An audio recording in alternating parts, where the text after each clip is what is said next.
Welcome to tonight's chat. To kind of continue our theme of formats and storytelling and inspiration. Tonight we're going to be talking about storytelling across like all the different mediums out there. So books, movies, TV shows, video games, poetry, whatever else there is. Those are the only things I can think of right now. And just kind of like some of our thoughts about them, what we maybe have tried writing in, and what some of the differences and similarities are between different formats. So feel free to ask us any questions you have in the comments as we go, and we'll try to get to them. It's kind of an opening question. I wanted to ask everyone, what's a storytelling format other than books that you have always, or that like you want to try one day that you haven't?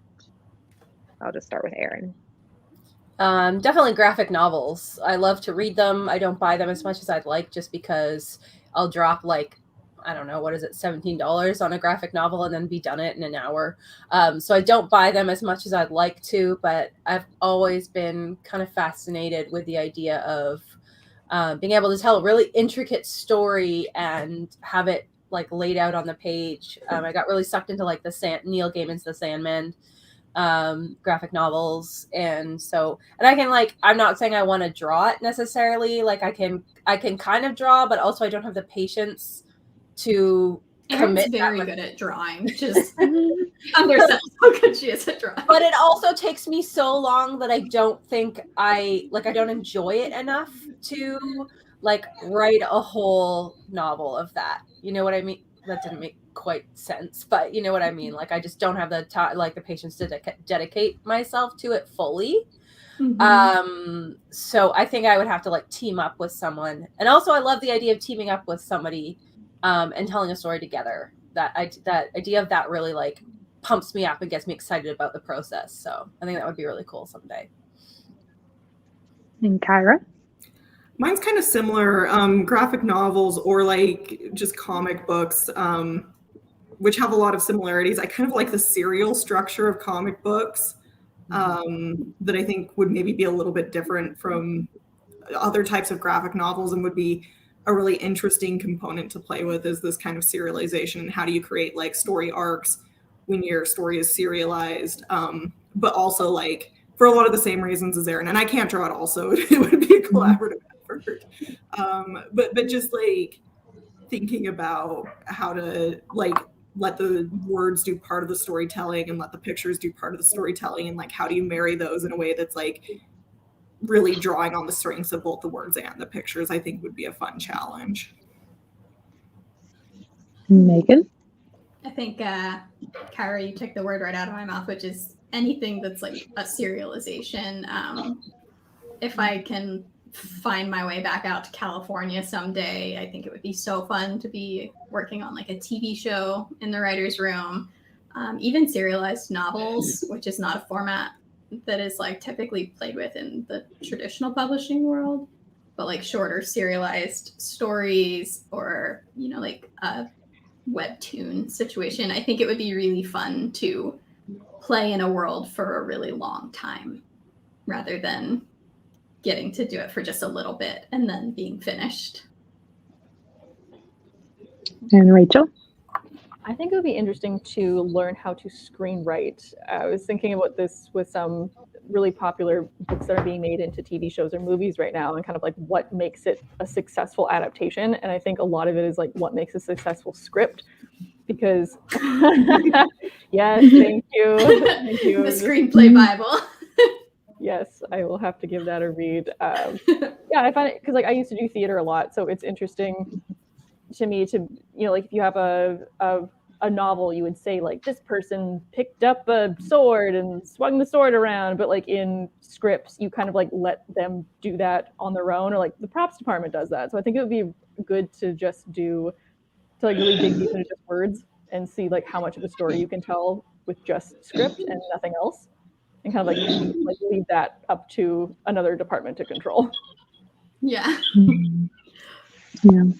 Yeah, I think TV has always been one that I've like always thought would be really interesting to work in. I like what you were saying, Rachel, about like how there are, like, you're not the only one telling the story with like writing scripts, like writing like anything in a visual format. And I think that like is interesting, and in some ways almost freeing to be like, it's not all on me to do all of it. Other people have responsibility for the story too. And like that teamwork aspect is cool. But something like kind of more recently that I've like realized that I think would be really cool would be video games, and writing for those. But I find that like even more intimidating than the idea of like writing for TV, just because I feel like it's so different from books, and I'm like, I don't even know where you would start. It's one, like something I know like nothing about, like how that's even written. So I'm curious, as kind of like a follow up, like for anything that you're interested in writing other than books, like what is like kind of like what holds you back from doing it? I'll maybe start here because I was thinking about graphic novels and comics, and at the end of last year decided maybe I'd like actually try and go for it. And like I didn't get very far. But it was like, even though graphic novels in a lot of ways don't seem that different than maybe like a full prose novel, it was such a monumental shift in the way I had to think about writing, that like even though I was having fun with it, and sometimes I liked that, like it was really, really overwhelming, to the extent that like I kind of sat down to write and was like, I don't even know what the like format, I don't know how the page is supposed to be formatted, how am I distinguishing dialogue from action, and that sort of thing. So and like I think I'd like drastically underestimated how much I'd have to shift my thinking in order to try this new storytelling medium. I think for me, because I'm, same page, no pun intended, as Kyra, where I would like to try that. It's been in the back of my mind for a really long time. But I do, because I like had this idea in my head for a while that I wanted to write scripts as well. Like, I think it was like me, Kelly, and Desiree, like the three of us WordNerds were like, yeah, let's write scripts. It'll be so cool. And like, the other two of them, Kelly and Desiree, probably like knew what they were getting into, but I was like, yeah, it'll be cool. And then I sat down and tried to learn about it, and I was like, this is so much work. Like, and it was also like Kyra said, like you have to flip your brain around, it felt like, and learn like a whole new way of telling a story. And it turned out it just wasn't something that I like doing. I don't like stripping out all of the narrative and all of the, not all the description, but most of the description. I'm like, I don't want to leave that up to the props department, like it's just my story. So it was just something that I don't think is going to be my cup of tea, so. Yeah, I feel similar, like, because I love world building, but I love descriptions, and I love like talking about like the more inner thoughts and like inner emotions of a character, and dialogue is not some of my favorite things to write. So the fact that I would not be able to do anything else but dialogue and have to kind of like leave it up to people to just like know what I mean, or be like, the intention behind this is that like they're angry, and just to like let someone else do it, I think that would be very weird. So that's what's kept me back from it. I think too, writing novels can be such an all-consuming thing. Like, it's all opportunity cost, right? So if you're starting to learn a new craft, that is time that you can't put into that other craft, and time is so finite, especially like working jobs, being students, being parents. Like even Erin, like your day job is writing, but that means that you're like writing books that are under contract, but then you also have to be writing books on the side that aren't under contract so you can sell those later. And it would have to be constant. Exactly. It would have to be in my spare time. And that was what I was trying to do, is screenwriting. And then I was like, wait a second, I don't like this enough to do it in my spare time. Like, no.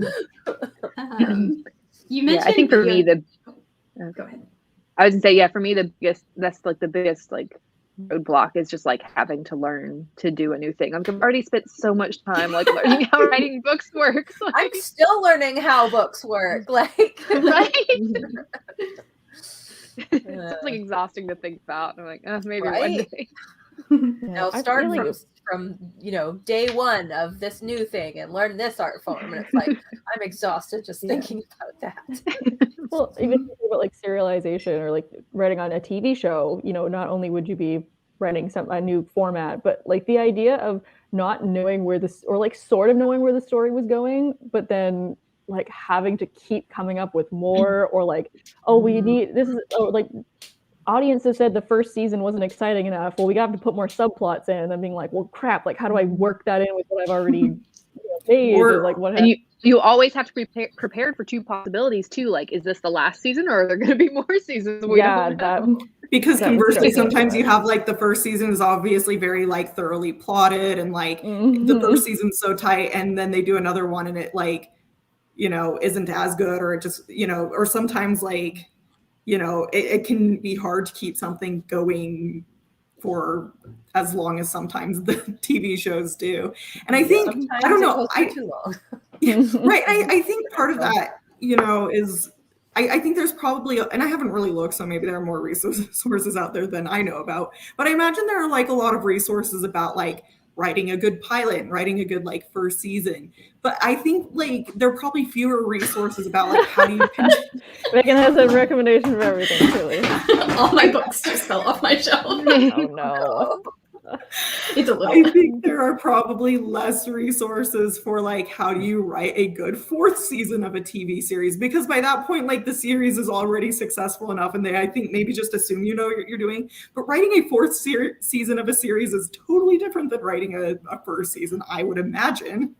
And at that point too, you are, I mean, by my fourth year of writing books, I still wasn't great at it, but I generally knew what I was doing. And when you're writing for TV or even for movies, you aren't always doing that solo. Like TV, that's a whole team. You're probably consulting on one part of it. Yeah, I do think that like the whole not knowing if we're going to be canceled or like if another season is going to get bought or not is a huge weakness of the storytelling format of TV specifically.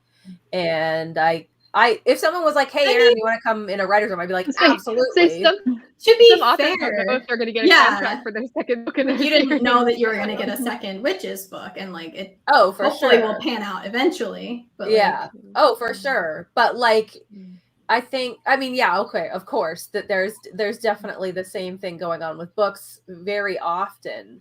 But yeah, I think that would be like, I think that would be frustrating as someone who would like to tell a story and plot it out ahead of time and then be forced into this format where it's like, well, I don't know if this is going to be, now you I can have continue to it or wrap not. it up because you absolutely, like in publishing, there is like well, if you get really big later, we'll probably revisit and give you what you wanted before.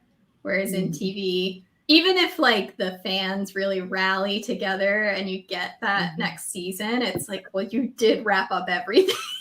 Well, it's even like say for example, Netflix, like the what's the one it's called with Drew Barrymore? She's like a cannibal. I can't remember what it's called. I know what you're talking about, but I don't remember the title of it. Yeah, Santa Clarita Diet.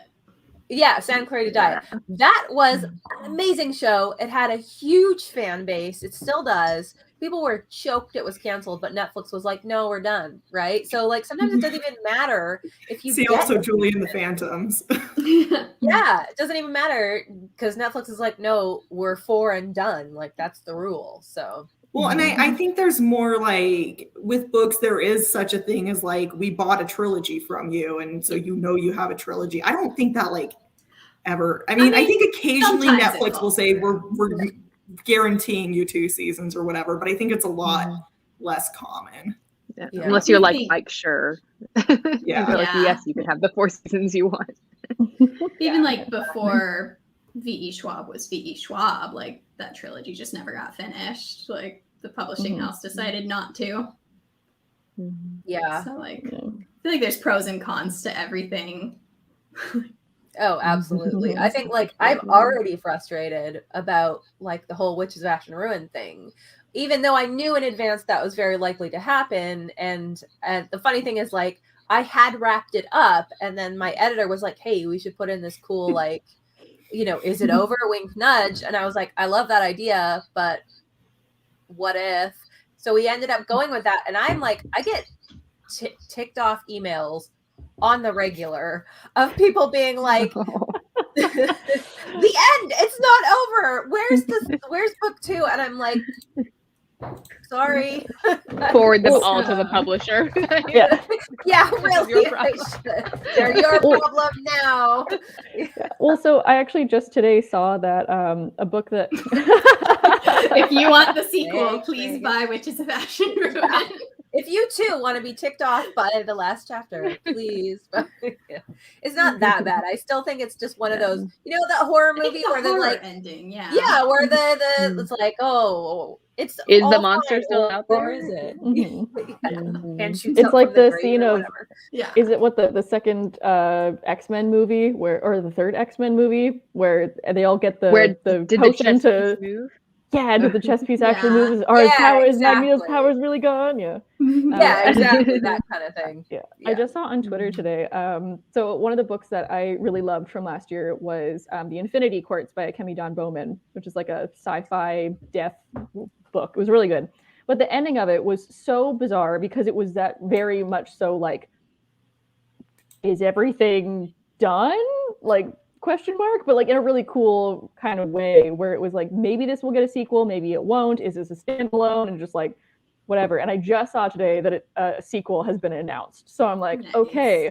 So now I have to kind of like rethink of how like that story is set up and be like, okay, I have to like ready myself to expand on what's there now because it was a very much so like, maybe we're all actually dead. And then it was like, what? And now I have to be like, okay, hold on, recontextualize everything I read and like think about what's going to happen in the sequel. So I'm not sure how I feel about it, but I did really like the first book, so hopefully I will like the second book. It's interesting because you can still mess up an ending, whether you have planned it all out and the ending still just doesn't land right, or you can tell the writer is desperately tacking things onto the end. Like you can still mess it up one way or the other. So I guess. And also, like, every reader or viewer or whatever is different. So, like, what some people will love, other people will hate. Like, I've never watched Breaking Bad, but I know a lot of people just like love that ending, think it's like the best example of a good ending. I have a coworker who like she just hates the ending. She will just rant about how like she thinks the ending is terrible. That's like I'm like fighting for my life in the Yellow Jackets subreddit right now because people are mad about the season. Some people are mad about the season 1 ending, saying that like it didn't go completely unexpected or something. Like, oh, it was what they thought was going to happen after watching the last 9 episodes. Like, oh wow. And I mean, they set it up. I'm just wild. they're like absolutely kicking in the door of every post. Like, it's called foreshadowing. Yeah.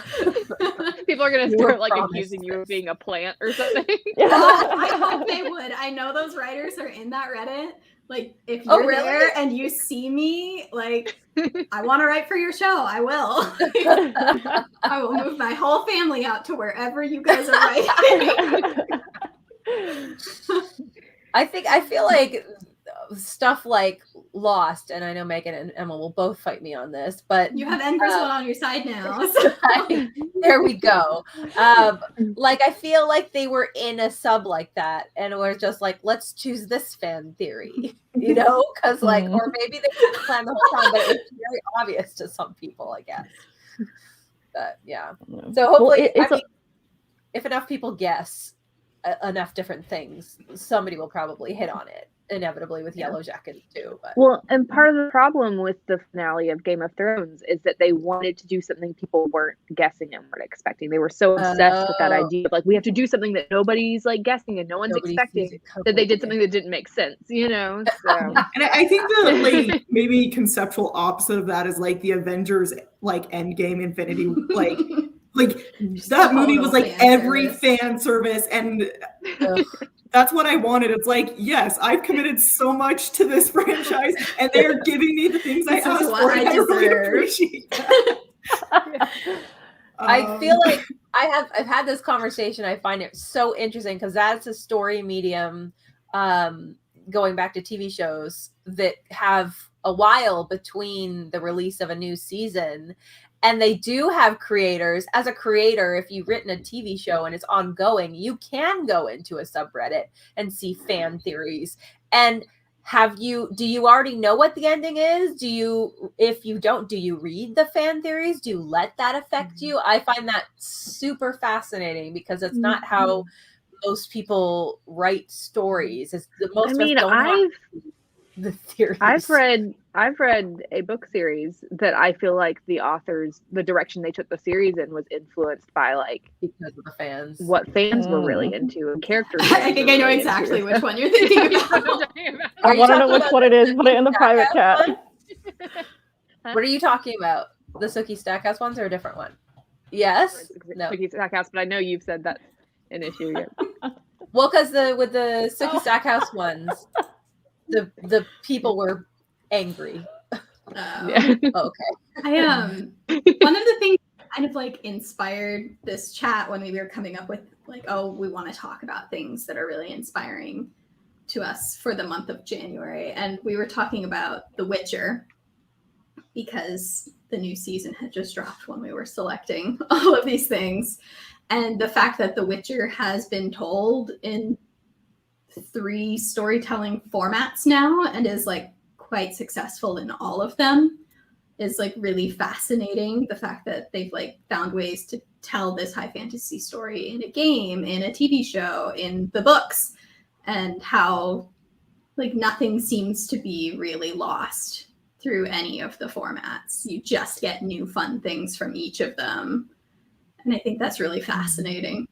That's very impressive. Yeah, and I love that they didn't try to make them all the same. I think sometimes with adaptations, the mistake that can be made is like trying to make like a visual adaptation the same as a textual adaptation, and it doesn't work.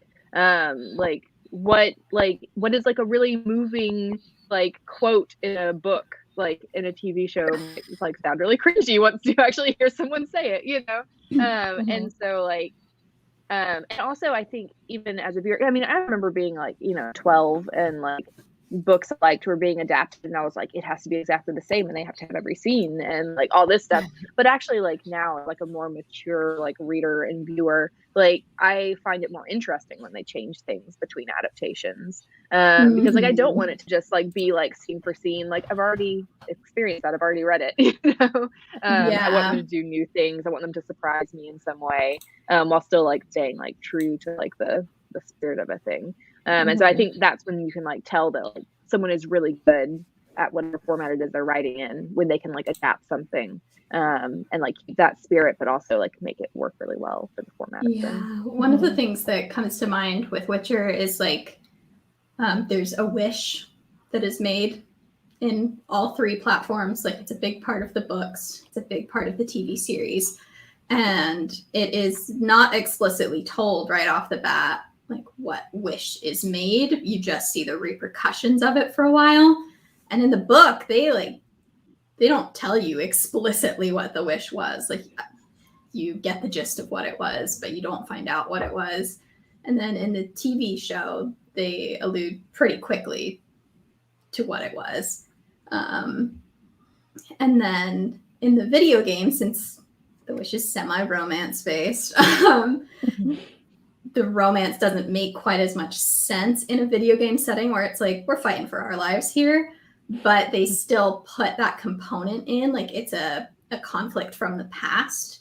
And for people who know the other media, there's like Easter eggs throughout the game for like, oh yeah, this is the quest where they have to deal with the wish is the title of the book where it has to be dealt with. And I'm really curious if anyone in the chat has played like the earlier games, because I don't have consoles that you can actually play those games on. I feel like so much of the book's plots are in Witcher 3.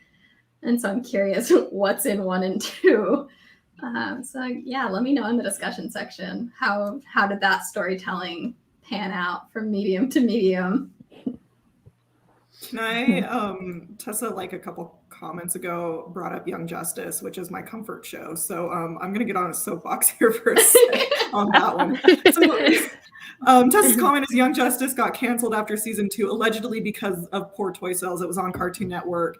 And the show itself, I think, was reasonably popular, but like the merchandise wasn't selling the way Cartoon Network wanted it to. And that's at least supposedly why it got canceled. And then fans refused to shut up about it for like 6 years. And now there's it's a DC Comics adaptation. When they made their like streaming service, they got a new season for it. Now there's another new season that's currently airing. But I think this is another kind of interesting case study in how marketing affects storytelling, specifically in TV, where season 1 of Young Justice, it's like an ensemble cast that, like, I think really the strength of it was that it had like these really tightly written character arcs for like the 5-6 main characters. Fantastic character arcs. Love it. Season 2, because there was at least supposedly this pressure to sell toys, they introduce a ton of new characters, because if you have more characters, you make more toys, you sell more toys, right? That's kind of the marketing aspect of it. But from a storytelling standpoint, I think it was a disaster. I hate season 2 of that show. The really strong character arcs from season 1 are gone. They have all these characters who like show up and just don't like get enough screen time to ever be fully developed. And so like for me, like trying to push that marketing aspect of it really like did a huge disservice to the show. And thankfully when it like the fans got it renewed, it kind of went back to some of the things that made the first season really good.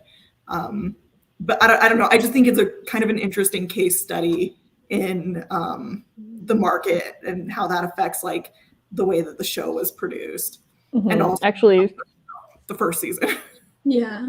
Sorry, I have something similar, also from a comment from Tessa, who talked about Riverdale. And so I live in Vancouver, BC, which is where Riverdale is filmed. And I have a ton of friends who are in the acting industry and what have you. And like the thing about that is that Riverdale truly has gone off the rails. And love it. It's so I haven't watched it. I just love watching it from the side. Truly. And that's even something that we could talk about afterward, of like an adaptation that is like so bizarre, because it's like I'd say maybe the wrong medium for it.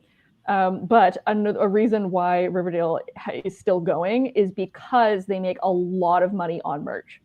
And so they won't cancel it because they're selling product, which is why it can't be canceled and why it keeps getting weirder and weirder. I really think Fun that's fact. the heart of young adult TV. Like, the weirder it is, the better it's going to do. Yeah. Weird. Well, like that's another thing. Well, I think like I used to it's on CW, and that's like a very dramatic network. But I'm thinking of like, okay, Vampire Diaries. Sure, it was because I got adapted to CW. It was a very like overly dramatic, very romantic, very dark show. Like, yeah, I think that makes a little bit more sense being like a CW show.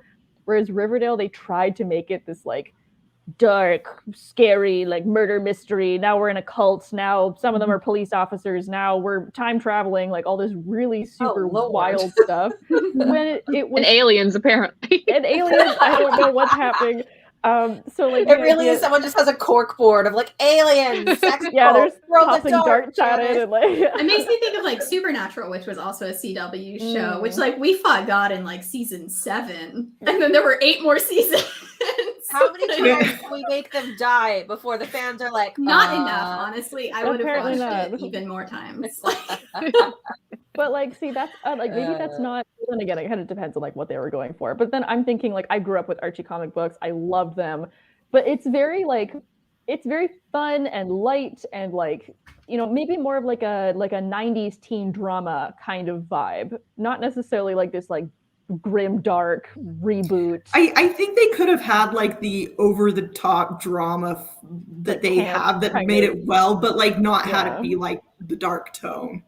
Yeah. I also like one of my pet peeves is when people think that like making something dark and gritty inherently makes it like better. Yeah. Like, and not that I'm opposed to dark and gritty stuff. Some of it's really well done.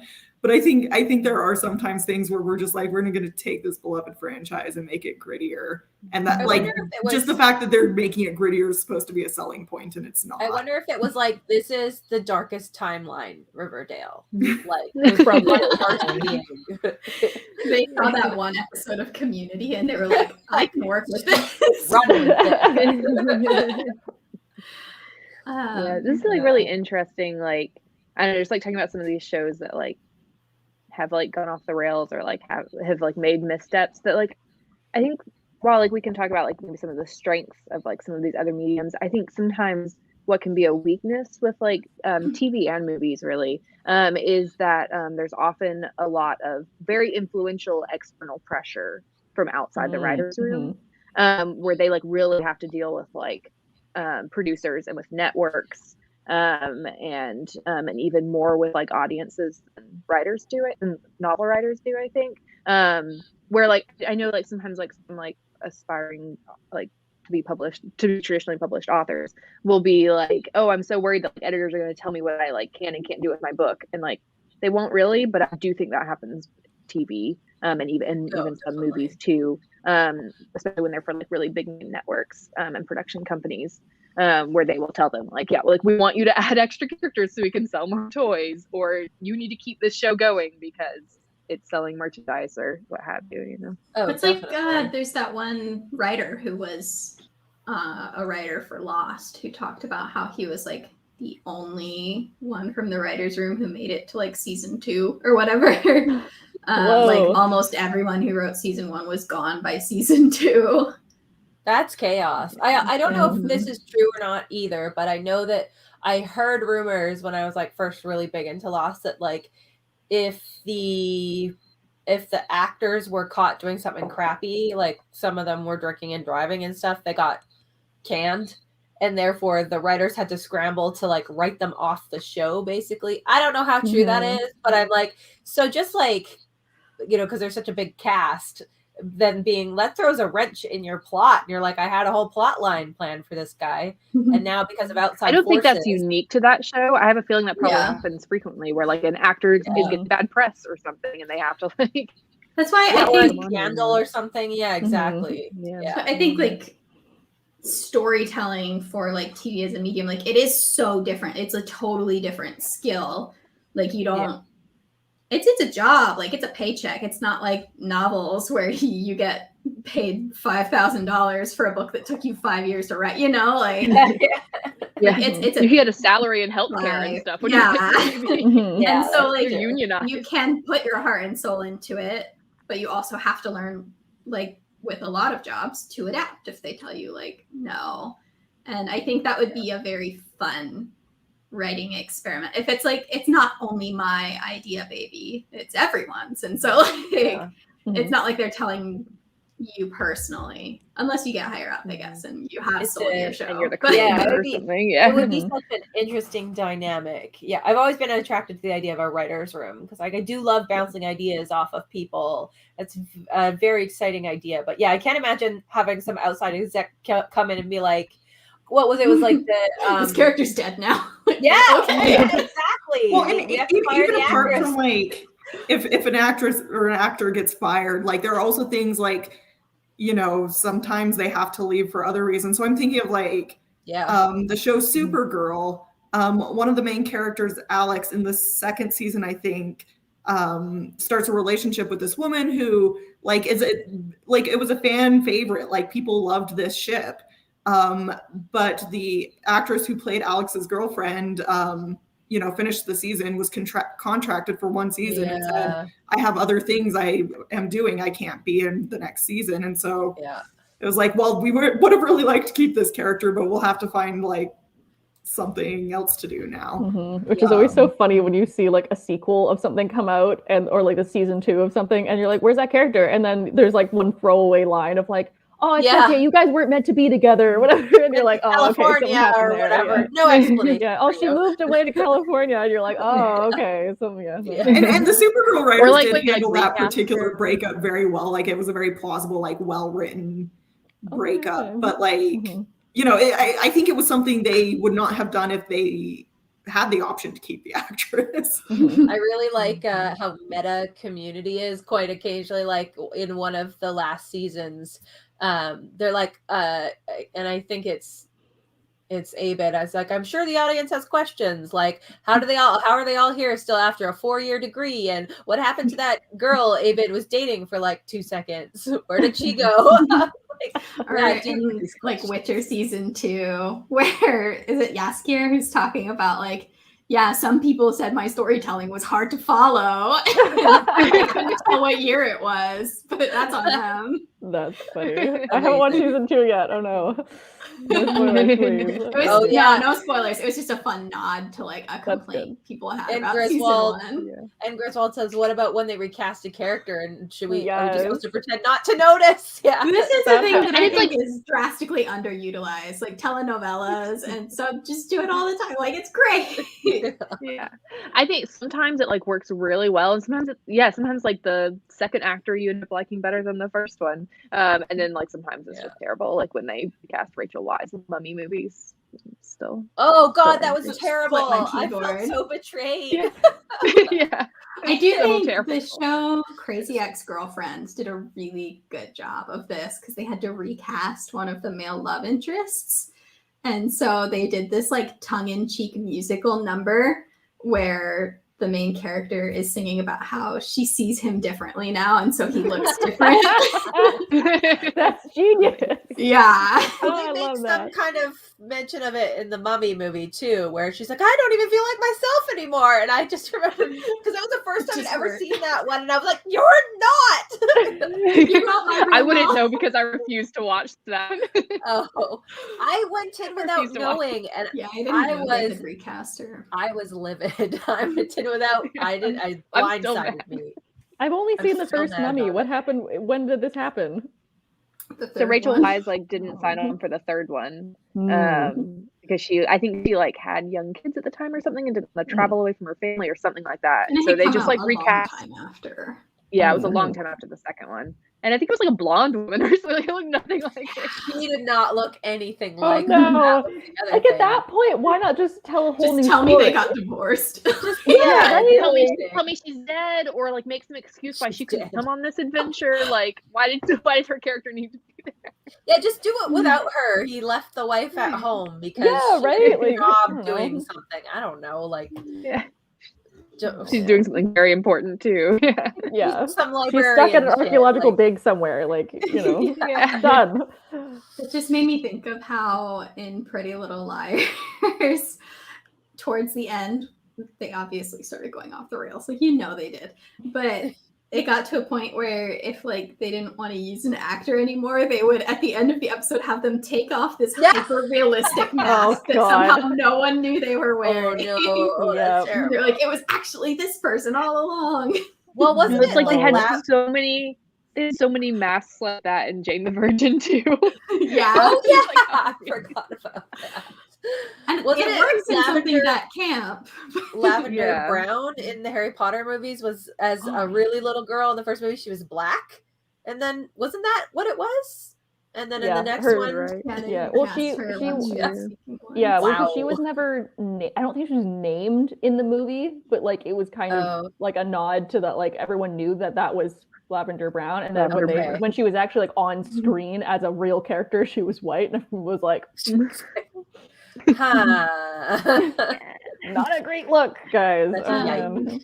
Someone The big yikes. mentioned like way up at the top. Where was it? There's so many Yeah. good comments. I'm sorry we have not gotten to. Yeah, someone talked about podcasts as a form of Yeah. storytelling. Yeah. Doing That a is fictional something that I podcast. really love. Drop your fictional podcast recs down in the discussion section or in the comments if you're watching this afterwards, because that is a format I would love to get more into.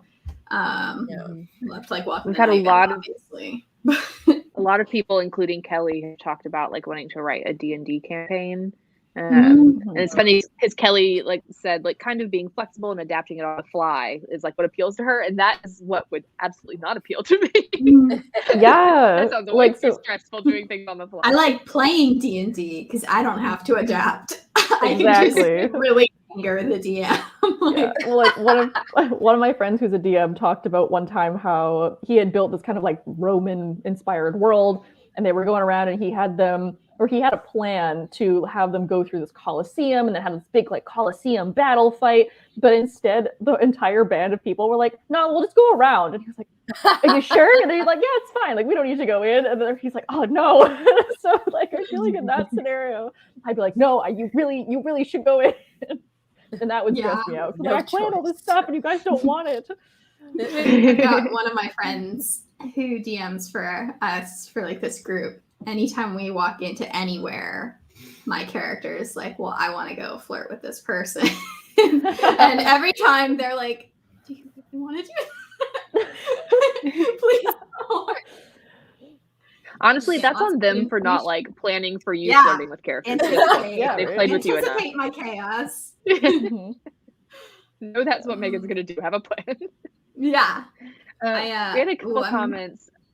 Oh, sorry. We have a couple comments about like writing adaptations of things. And Griswold said, I'm impressed by authors who wrote the script for the film adaptation for their books. And then Justin said, I'm more impressed by authors who write novelizations based on movies, such as Christopher Priest. I think those are both like things that would be really hard. I think it would be so hard to adapt your own work personally.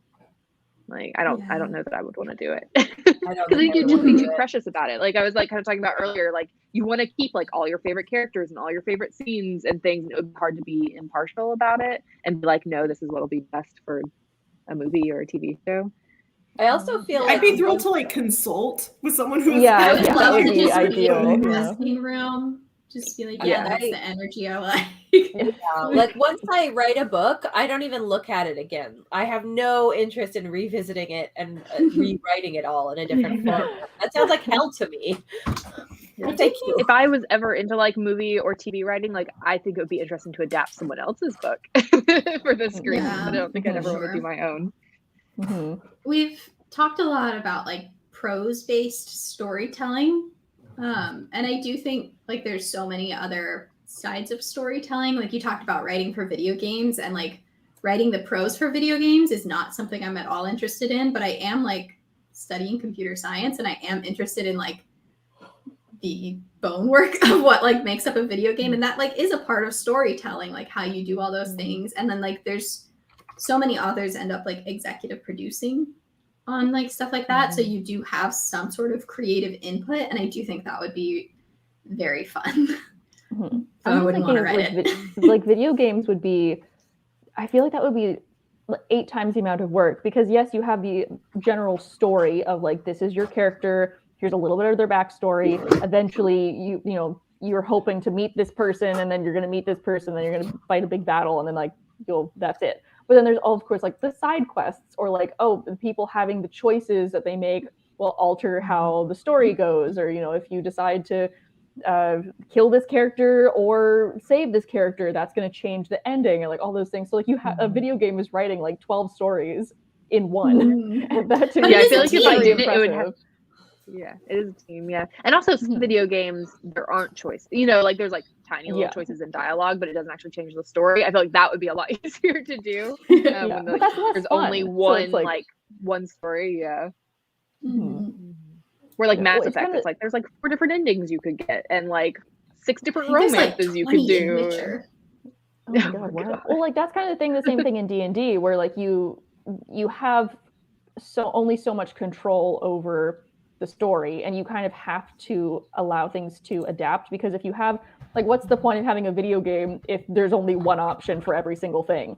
Like the point of playing something or playing D&D or playing a video game is to like make it that like it's your own kind of world. So if you are a D&D DM and you're like, you have to go through that door, and the characters are like, well, we don't want to, we want to go around the building, and it's like, no, you have to go through that. Like that kind of like pigeonholing doesn't make the story fun. So I feel like there's like a big balance there of like how much original plot you have and like how much is choice for the player or for the watcher. And Tessa said, you also have to prepare for players who ignore the story and just wander around the map on their horse. Yeah, exactly. It's also And my that husband with every visual Zelda game. storytelling is there too. Or like the speedrunners. They're wild. I saw someone took a Breath of the Wild speedrun and set it to defying gravity and put that on the internet, because they just immediately just like rocket themselves into the air all the way to the main castle. Just like literally fly over the entire video game that they spent years making. They're like, I'm gonna go fight the big boss Oh my God. with 3 hearts.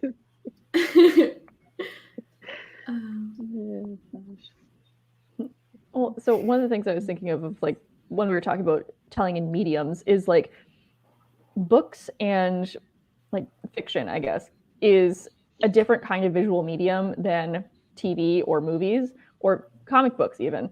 And something that I really liked about something from V.E. Schwab was that she had the Darker Shade of Magic series, which I really love, but then she also has the graphic novel series, The Shades of Power, which is set in that same world. And I love the comic or the graphic novels, comic books, because you can see the magic. And so it's so different of being, you know, like, oh, he waved his hands and like some light happened and then a door opened and you're like, okay, cool. But then like being able to see it in another way, you're like, oh, like that's what the sigil looks like, or like the artists are allowed to add like glowing stuff and that kind of thing. Like that is just so fun to see. And I think that's the big strength of most, I mean, I read a lot of fantasy, so like mostly fantasy or sci-fi things being adapted is that like you have so much room to like make everything more visually exciting or like add in things that even the author has not thought to put in to a more like static world on a page, you know?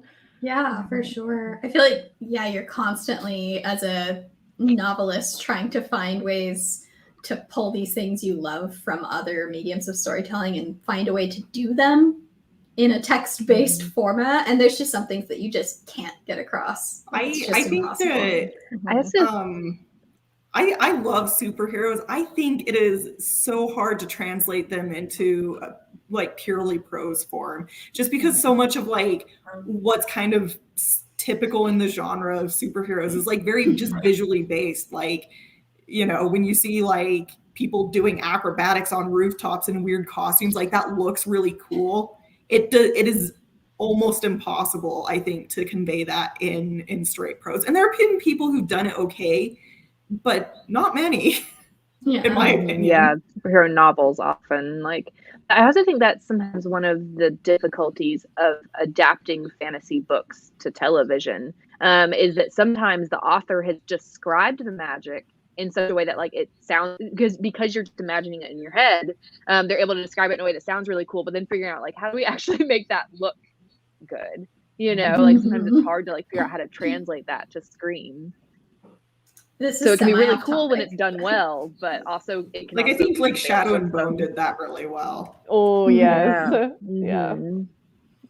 That's just a good adaptation overall. Like if you want to write an example of good adaptation, that's it. There was a screenplay for the what's the Neil Gaiman one? Good Omens. And they're like when Crowley like threatens the plants, that part, and it's like the plants are afraid. Don't ask me how we show that on TV. I don't know.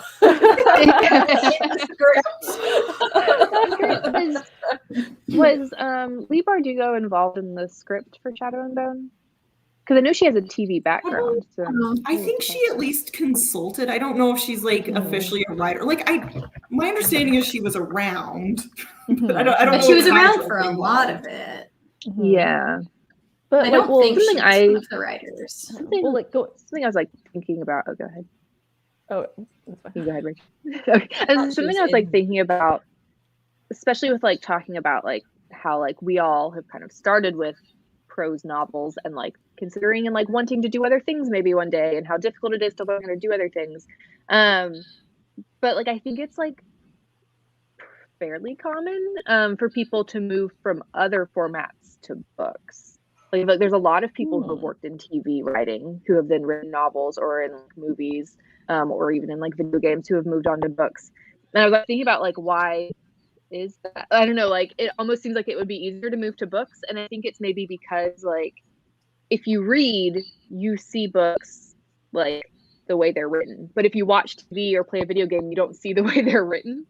So it's almost like if you read books, there's still a lot to learn about writing, but like you know how a book works and you know how to do it almost, you know, more than you would know how to do it just from like watching TV or playing a video game. I wonder if it's because people who are in visual mediums, kind of like we talked about earlier, how they don't have a lot of control over exactly what happens. So maybe the idea of like writing a book that's just them and their decisions is appealing. Yeah. Well, and I think there's something to be said for like there's a lot of value for being able to show everything, but conversely, like if you're doing a TV show, it's all showing. I mean, maybe you can have like what is over like when a voiceover or something like that, that's like telling her you can do the Star Wars scroll at the beginning. But for the most the part, Eternals did that, and I was like, Oh no, it did. Oh but no. could you? Oh god. but like your ability to just like tell the reader like this is how it is really limited, and I feel like that might be something that is nice to have a little more flexibility to just be like, hey, here's what happened 10 years ago. We don't have to do a real flashback. I can just tell you that this is what happened 10 years ago. Yeah, it's always so awkward with like I always think of Divergent when they had that like super long info dump narration at the very beginning because they like were like, oh god, there's too many things to catch up. There's too much. All You right, just gotta. yeah, Finding Eternals, your bullet points. Eternal starts with a text scroll and then still has a ton of like info dumping background stuff throughout the movie too. I was Oh no. Also, there's a Um, very fun comment from Andrew Walker who says, I have always wanted my prose stories to have musical numbers, and there's just nothing I can do about that. Agreed. Very true. What was I reading the other day? I was reading something the other day that had a song in it, and I'm like, I'm sorry, I'm just skipping this entire page. Like, I don't know do what that to do. too. If they write out the song, I'm like, Mhm. do I sing this to the tune of the Muffin Man in my head? Yeah, or, like, Sometimes what do you- audiobooks will put it to music. and Oh, I think yeah. that's very that would be fun. nice. Yeah. They don't depends always, on if they but got the sometimes. rights for it. Yeah, it depends on if they got the rights for it or not, I think. Yeah. Like I don't know, I Christine mean, like, Lynn the- Herman's books like, have the like person an is- original song. Yeah. I mean original creepy songs, not like song. they put like Blink-182 Yeah. in there. I mean, like they're like, oh, here's this like, this like Actually, that is lullaby, the- and then you're like, That's the one place I didn't mind the lyrics being spelled out because it was very spooky and atmospheric, as opposed to like, here's the love song he sang by the fire, and I'm like, I don't care about this. Something else I think like would be nice about like TV and movies that you can't really do in books is like montages. You can't really do that very well. Yes. Being able to just be like, here's the stuff that's been going on all, you know, like The number of times like, I've wanted to include like a training montage because like watching someone learn how to do magic is not that cool. Not fun. I guess There's a reason it's almost always a montage in a show. The literary equivalent of that would be like the summer passed in a Yeah. barrage of A haze training. of training. Yeah, haze of training And bruises. yeah. yeah. It keeps growing stronger every day. Yeah. Yeah. One of the things that I think is fun too about scripts, because I like when I get really into a show, I like to look up the scripts and read them, because in scripts, sometimes for description, writers can put in the things that I put into my books that I hate myself for writing later because it's not useful, but it's useful in a TV show. Like you just write in like, she's screaming like the world is ending and it is scary as shit. Like, wow, this is really scary. Wow, like you can do that in a script. Mhm. I've always wondered. I love when like the writer's voice is just like very strong in this. Yeah. I've always wondered though how much direction they give the actors. Like I think they when give them you enough. okay, because like if you have like, oh, a character says okay, but they have an attitude about it, do you say like Michelle says okay, but she has an attitude about it? Like, or do you just say in all the here's stuff fine? that I've A read, little- it's like, yeah, go ahead, Rachel. Oh, I'm like, I have done some acting stuff, and like sometimes it does where you okay, and in brackets like with attitude or something like that. So like Okay. a little bit, but then also it's kind of up to the director. With etiquette too can mean Yeah. a lot of things. Yeah, exactly. So True, it's like what the in the context of what the scene is and like how the director wants the actor to portray it or what have you. So like I think it's a little Right. 50-50. Yeah, and you can like put in like more explicit if it's important for a plot twist down the road or something. Like they need to be Yeah. mad because later, blah blah blah. Yeah. I think one thing I think about a lot is like comedic timing, where like a lot of times like I really like that humor in a lot of TV shows where like there's like you just see something like really weird happen in like a sitcom, like someone runs by wearing something weird or whatever, and you just kind of like the character just kind of like takes a beat to process and then says like, you know, whatever the response is. That's harder to do it. Like it's hard to create that like pause in your Mhm. straight prose. Like comedic timing is I don't know. I think something I think about. In the book, The Hidden Jewels of Comedy, the writer talks about this as like a straight line, wavy line theory, where if like someone is behaving erratic or doing something really weird, it is significantly funnier if there is someone there to witness and process it as like not normal. And like you can do that so easily in TV, and it is much harder to do with prose. We talked about this last chat, I think, about the scene in Iron Widow where there's this just brawl going around the character, and she is sitting there eating noodles, and at one point she makes direct eye contact with this total asshole who was like bullying her before, and now he's having his head pounded on the table or whatever. And so the description is just excellent, where she's slurping up noodles, she makes direct eye contact and just gives him this smile while the noodles are hanging out of her mouth. And I'm like, I can see that in my head like it's a TV show, the way it would. And I'm like, I don't think I've actually ever had that reaction to a book before, where I could picture something so clearly and it was so funny. Like I would love to be able to capture something like that on the page, but I think it is hard to do. You know what I mean? Like to portray all the time, like in things that I write with Megan, leaving a comment that's like, I'm envisioning this as like this scene from like Thor Ragnarok, where Thor's like, is he? And then like I'll be like, this is how I'm picturing it, Megan. Is it coming across that way? Is it working, or is it doing it okay? All the time I am leaving Megan constantly. Like, oh my god, we were querying last week, sending out a bunch of queries, and an agent that we subbed to asked for a link to our Pinterest board, and it is almost exclusively memes of like moments that match moments in our book. We're like, because okay, we're always trying to like recapture that like comedic timing or whatever. And we rely a lot on like those little gifs or whatever of these comedic shows to like, okay, this is what we're going for. How do we do this? Did you actually, so did this agent know you had a Pinterest board, or did they just say, hey, do you have a Pinterest board? No, it was like an optional through Query Manager, like, hey, do you have a Pinterest board? Link to it if you want. I'd love to see. I was going to say, like, I never had that happen before. No.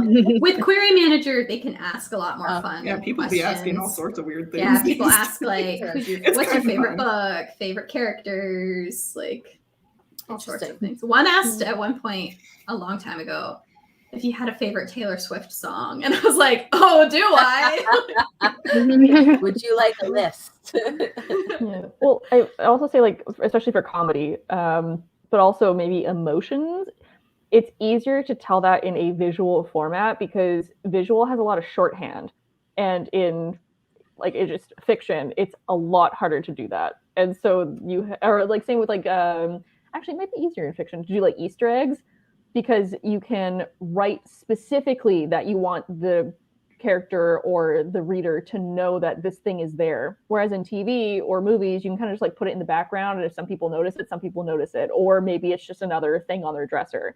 So like, especially, I'm thinking too, if you're like limited by the point of view that you're writing in, like if you're writing first person point of view, and you like I'm thinking specifically of like a romance where like if you're watching the Pride and Prejudice movie, like you can see Darcy just like giving Elizabeth kind of like glances when she's not looking. Like you can read a lot into his expression.